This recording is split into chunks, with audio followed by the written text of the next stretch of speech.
এটা সেই আদি গঙ্গা, যার উপরে আগে কাঠের ব্রিজ ছিল। ইনিই হলেন সেই জনম দুঃখিনী মা। ৯টা বছর ধরে এই একটা চেয়ারে একভাবে বসে বসে শুধু কাঁদে। আগে স্রোত ছিল, এখন আর স্রোত নেই। জলটা কেমন অপরিষ্কার যেন। আজ প্রায় দীর্ঘ ৩ মাস পরে আবার এই রাস্তা দিয়ে যেতে হচ্ছে।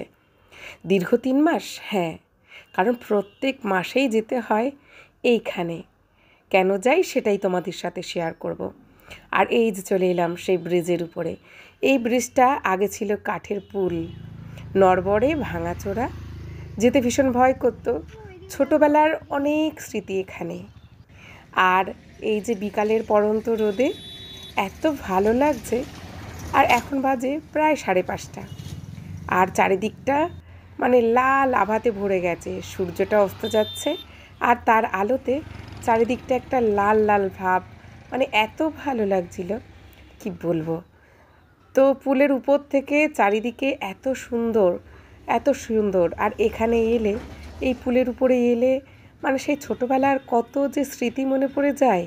ছোটোবেলার বেশিরভাগ সময়টা আমাদের এখানে খেলে কেটেছে, ঘুরে কেটেছে। আর এখানে আমার এক আত্মীয়ের বাড়ি, সেটা তোমাদের সাথে শেয়ার করব। আর এই গঙ্গা তখন ছিল প্রচণ্ড স্রোত।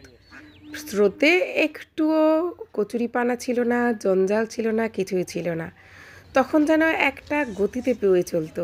আজ যেন বয়সের ভারে স্থির হয়ে গেছে। আর চলে এলাম সেই জনম দুঃখিনী এক মায়ের কাছে, যিনি ৯টা বছর ধরে একভাবে এই চেয়ারে বসে শুধু কাঁদে আর কাঁদে। আর এনার জন্যই প্রত্যেক মাসে কিংবা মাসে 2বার আমরা আসি, সবাই আসি, একবার করে দেখে যাই। আসতে দেরি হলে বা 15 দিনের থেকে 20 দিন হয়ে গেলে তখন কান্নাকাটি করে, একভাবে বসে থাকে এখানে। 9 বছর আগে ওনার প্যারালাইজড হয়েছিল। হ্যাঁ, তার আগে বলি, ওনার জীবনটা এত দুঃখ কষ্টের মধ্যে দিয়ে গেছে।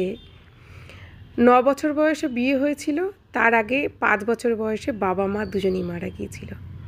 বিয়ে হয়েছিল এক গরিব ঘরে, পরের জমিতে কাজ করে দিন কাটতো, তাই 2 ছেলেকে নিয়ে বাপের বাড়ি চলে এসেছিল। বাপের বাড়িতে কেউ ছিল না। 2 ছেলেকে নিয়ে মানুষ করতে করতে ছোট ছেলেটা একদিন মারা যায়।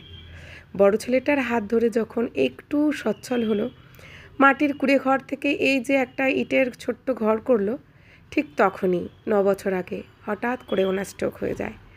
একটা সাইড পুরো ধরে যায়, প্যারালাইজড হয়ে যায়।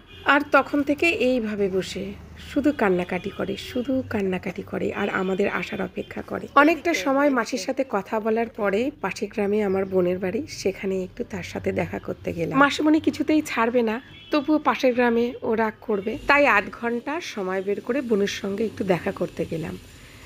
তা বোনও অপেক্ষা করছিল বারবার কখন আসবে। এই যে বোন, আমার ছোট বোন, বোনের ছেলে মেয়ে সবাই যাচ্ছি আমার বোনের বাড়িতে। এসে গেছি।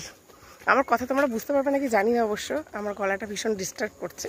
আর এই যে দেখো, এই যে এই মেয়েটা তেঁতুলে চিনি দেয়নি, আর কি টক খাচ্ছে, বাপরে বাপ কি টক খাচ্ছে। এই যে দেখো, লজ্জাবতী লতা। বোনের বাড়িতে এসে অনেকক্ষণ গল্প করলাম, অনেকক্ষণ একটু বসলাম, ওই 30 মিনিটই হবে। তারপর বোন প্রচুর ফল, পেয়ারা, বেল, প্রচুর সবজি ব্যাগ ভরে দিল, আর আমরা ওখান থেকে চলে এলাম।